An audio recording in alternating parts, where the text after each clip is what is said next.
வணக்கம், தேனி முருகேசன் பேசுகிறேங்க. புரட்சியாளர் ஓட்டுநர்களும் மாநில பகுதியாக தேனி முருகேசன். அதாவது அந்த ஆட்டோ ஓட்டுநர் ஆகட்டும், லாரி ஓட்டுநர் ஆகட்டும், டாக்ஸி ஓட்டுநர் ஆகட்டும், ஒட்டுமொத்த ஓட்டுநர்களுடைய பாதிப்பு அதாவது ஆட்டோவுக்கு 2013 உயர்நீதிமன்றம் ஆணையிட்டு மறைந்த முன்னாள் முதலமைச்சர் ஜெயலலிதா அம்மையார் அது அரங்கேற்றம் பண்ணாமல் இருந்தாங்க. உச்சநீதிமன்றம் கண்டித்ததுக்கப்புறம் தான் அந்த கட்டணத்தை நியமனம் பண்ணாங்க. அன்றைக்கி பார்த்தீங்கன்னா டீசல் 44 ரூபா இருந்தது, இன்றைக்கி 93 ரூபா விற்கிது. அன்றைக்கி எஃப்சி செலவாகட்டும், இன்சூரன்ஸ் செலவாகட்டும், பேர்பாஸ் செலவாகட்டும் கம்மியாக இருந்தது. இன்றைக்கி ஒரு மெக்கானிக்கிட்ட கூப்பிட்டு இந்த ஸ்க்ரூ டைட் வைனா 500 ரூபா கேட்குறாங்க. சாதாரணமாக பார்த்தீங்கன்னா இந்த முதலீடு போட்டு இந்த மோட்டார் வாகனம் இன்றைக்கி இருக்கிற சூழ்நிலையை பார்க்கும்போது வருத்தம் அளிக்கிறது, வேதனை அளிக்கிறது. இதுக்கு முன்னாடி ஜிஎஸ்டி அதிகமாக இருந்தது. அப்போ வாகனம் வாங்கினவங்களுடைய நிலைமையை மிகவும் பாதித்தாங்க. இப்போ ஜிஎஸ்டி குறைச்சிருக்கீங்க. நாங்கள் ஆரம்பத்தில் சொன்னோம் ஜிஎஸ்டி பயங்கரமான ஜிஎஸ்டி போட்டிருக்காங்கன்னு சொன்னால் மத்திய சரக்கு நம்பவே இல்லை. இன்றைக்கி பாதிப்பு யாருக்குன்னு கேட்டால் வாகன ஓட்டுநர்கள் தான் பாதிக்கிறாங்க. மிகவும் பாதிக்கப்படுவது யாருன்னா அது வாகன ஓட்டுநர், ஆட்டோ ஓட்டுநர் மிகவும் பாதிக்கிறாங்க. உதாரணம் பார்த்தீங்கன்னா 2013 அந்த மீட்டர் கட்டணம் திருத்தப்பட்டது இன்னைக்கு வரைக்கும். அதுக்கப்புறம் பார்த்தா எடப்பாடியார் வந்தார், அதுக்கப்புறம் ஸ்டாலின் ஆட்சி முடிய போகுது. இன்றைக்கி வரைக்கும் அந்த மீட்டர் கட்டணத்தை பற்றி மத்திய சர்க்காரும் சரி, மாநில சர்க்காரும் சரி, மத்திய சர்க்கார் என்ன பண்ணுது, கட்டண உயர்வு பண்ணுது.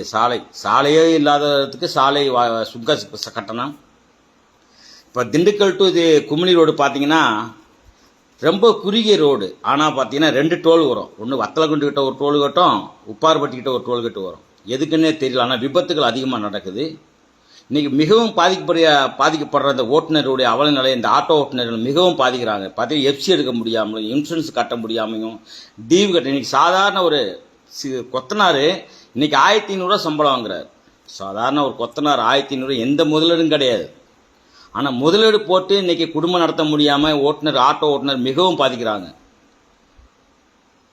50 ரூபாய்க்கு நம்ம வாடகை போனோம்னா 20 ரூபாய்க்கு நான் டீசல் போட்டால் தான் 50 ரூபா வாடகைக்கு 20 ரூபா செலவாயிரும். அதுக்கப்புறம் எஃப்சி இருக்குது, டயர் வாங்கி போடணும், இப்போ ஏகப்பட்ட செலவு, ஒன்றுமே நிற்காது. நாங்கள் என்ன சொல்ல வரோம், மதிப்புரிய மு.க. ஸ்டாலின் ஐயாவுக்கு நாங்கள் கோரிக்கை வைப்பது என்னன்னா, நாங்கள் எத்தனையோ போராட்டம் நடத்தியாச்சு. கிட்டத்தட்ட நானே எத்தனையோ போராட்டத்தில் கலந்துருக்கு, எத்தனையோ போராட்டம் நடத்தப்பட்டது. கார்பரேட் மையமாக்குனதுக்கப்புறம் இன்றைக்கி மிகவும் பாதிக்கப்படுறது ஓட்டுநர்கள். அது டாக்ஸி ஓட்டுநர் ஆகட்டும், அது லாரி ஓட்டுநர் ஆகட்டும், டெம்போ ஓட்டுநர் ஆகட்டும், ஆட்டோ ஓட்டுநர் எல்லாருமே பாதிக்கிறாங்க. நாங்கள் என்ன சொல்ல வரோம், எங்களுடைய அமைப்பு சாரா மூலியமாக எங்களுக்கு லோன் தரணும். இன்றைக்கி பார்த்தீங்கன்னா சாதாரண ஒரு கடைக்காரங்களுக்கு லோன் தராங்க. ஆட்டோ ஓட்டுநர் ஆகட்டும் லோன் கிடையாது, டிரைவருக்கு லோன் கிடையாது. எங்களுக்கு அமைப்பு சாரா மூலியமாக மக்களை பாதுகாக்கிற அரசு இன்றைக்கி ஓட்டுநர் இல்லைன்னா எதுவுமே இயங்காது. அது ஆட்டோ ஓட்டுநர் ஆகட்டும், ஆம்புலன்ஸ் ஓட்டுநர் ஆகட்டும், லாரி ஓட்டுநர் ஆகட்டும். லாரி இங்கேருந்து தேனியிலேருந்து காய்கறி போனால் தான் இப்போ கோயம்பேட்டுக்கு போய் சேரணும் இல்லையா? அந்த ஓட்டுநர் கண்ணு முடிச்சு வண்டி ஓட்டுறாரு. அதுக்கப்புறம் இந்த போலீஸின் நெருக்கடி அதிகம். காய்கறி வண்டி நிப்பாட்டி காசு கேட்குறாங்க. அத்தியாவசிய பொருள் பால் வண்டி முதற்கொண்டு இன்றைக்கி லஞ்சம் ஓடிக்கிட்டு கிடக்கு. இன்றைக்கி ஆட்டோ திருத்தம், அதாவது ஆட்டோ மீட்டர் கட்டண திருத்தங்கள் நாங்கள் எத்தனை வருஷமாக கோரிக்கை வச்சுக்கிட்டு இருக்கோம். எத்தனை போராட்டம் நடத்தப்பட்டது. ஆர்டிஓஸுக்கு போனீங்கன்னா ஒரு வருஷத்துக்கு குறைஞ்சபட்சம் 40,000 ரூபா ஒரு ஆட்டோ ரெடி பண்ண 40,000 50,000 ரூபா செலவாகுது. கட்டணங்களும் அதுக்கு தகுந்த மாதிரி கிடையாது. அப்படியே நீங்கள் ஒரு ஆள் 2 ஆள் நாங்கள் எக்ஸ்ட்ரா ஏற்றிட்டு போனால் போலீஸுக்காரங்க லஞ்சம் கேட்குறாங்க. அப்படியே இப்போ இது பண்ணாலும் ஆர்டிஓ பிடிச்சி லஞ்சம் வாங்குறாங்க, ஆர்டிஓ கேஸை போடுறாங்க.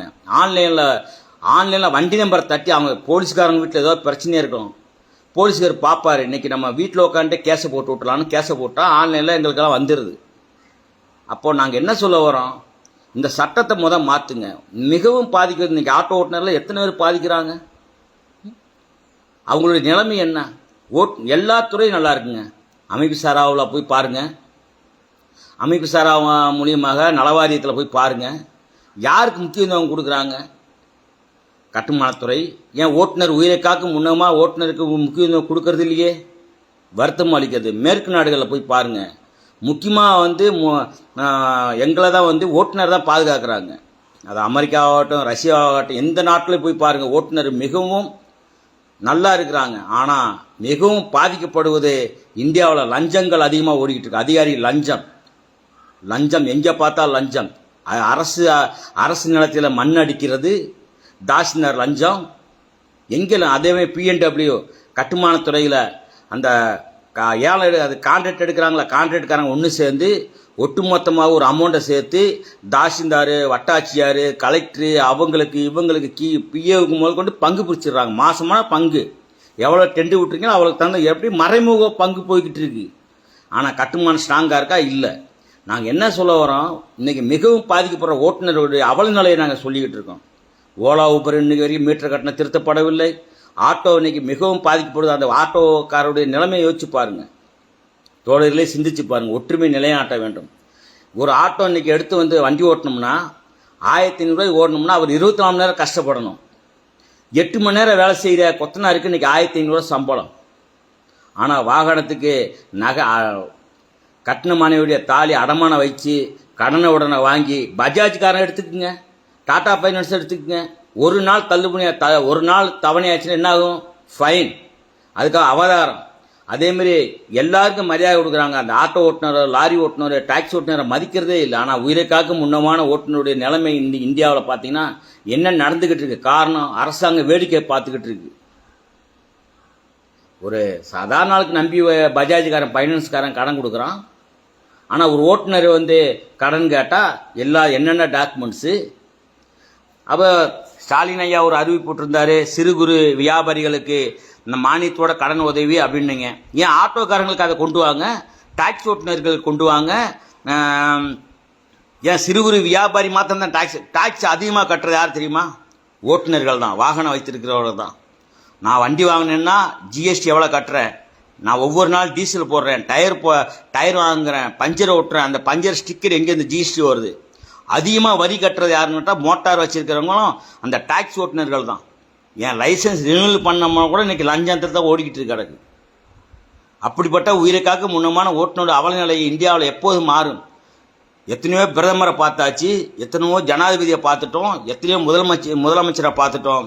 இன்னும் லஞ்சம். இந்த அதிகாரிகள் மாத்திரமே நன்றாக இருக்காங்க, பெனாமி நன்றாக இருக்காங்க. ஒவ்வொரு கான்ட்ராக்டுக்காரங்க ஒன்று சேர்ந்து என்ன பண்ணுவாங்க, ஒட்டுமொத்தமாக பணத்தை கொண்டு போய் அதிகாரிகளுக்கு கொடுக்குறாங்க, அதிகாரியை பங்கு போட்டு பிரிக்கிறாங்க.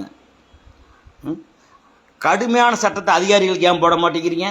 ஏன்னா நீங்கள் அரசியலுக்கு வர முடியாது, ஓட்டுநர்கள் வந்து யாரும் ஒன்று சேர மாட்டாங்க. அதனால ஓட்டுநர்கிட்ட நீங்கள் எவ்வளோ வேணால் கொள்ளையடிங்கன்னு சொல்லிட்டு இங்கே இருக்கிற அரசாங்கம் எந்த அரசாங்கம் வந்தாலும் அதுதானே செய்யுது. இன்னைக்கு 2013 மீட்டர் கட்டணம் திருத்தப்பட்டோம். அன்னைக்கு என்ன விலை விற்றது டீசலு, அன்னைக்கு என்ன இது இருந்தது, இன்னைக்கு வந்து 93 ரூபா. டயர் என்ன விலை விற்கிது, ஆயில் என்ன விலை விற்கிது, அவருடைய உழைப்பு என்ன ஆகுறது? சிந்தித்து பார்க்கணுங்க. எத்தனை போராட்டம் நடத்தியிருக்கோம். அம்மையார் இருக்கும்போது போராட்டம் நடத்தப்பட்டது, எடப்பாடியாக இருக்கும்போது போராட்டம் நடத்தப்பட்டது, முக ஸ்டாலின் ஐயா இருக்கும்போது இப்போ போராட்டம் நடத்திக்கிட்டு தான் இருக்கோம். எந்த பயனும் எந்த பலனும். நாங்கள் ஐநா சபைக்கா போக முடியும்? ஐநா சபைக்கு நாங்கள் விசா வாங்கணும் அப்படின்னா, நார்வேக்கு போகணும்னா விசாவுக்கு நாங்கள் லஞ்சம் கொடுத்து ஆகணும். இந்த நிலையில தான் இந்தியாவில் ஓடிக்கிட்டு கிடக்கு. இந்த நிலை எப்போது மாறும்? ஓட்டுநராக ஒன்றுபட வேண்டும், ஒற்றுமையாக இருக்க வேண்டும். நன்றி தோழர். தேனி முருகேசன் பெரிய பதிவாக இருக்குது, முடிஞ்ச அளவுக்கு ஷேர் பண்ணுங்கள் தோழர்களே. நன்றி, வணக்கம். தேனி முருகேசன் புரட்சியாளர். ஒற்றுமை இருந்தால் மாத்திரமே வெற்றி கிடைக்கும். கலைஞர்னாலே தீர்வுன்னுவாங்க. நான் விதைச்சிக்கிட்டு இருக்கேன். எங்கள் சேக்கோரா சொன்ன மாதிரி நான் விதைக்கிறேன். அது வந்து மண்ணில் முளைச்சா அது மரமாகட்டும், இல்லைன்னா மண்ணுக்கு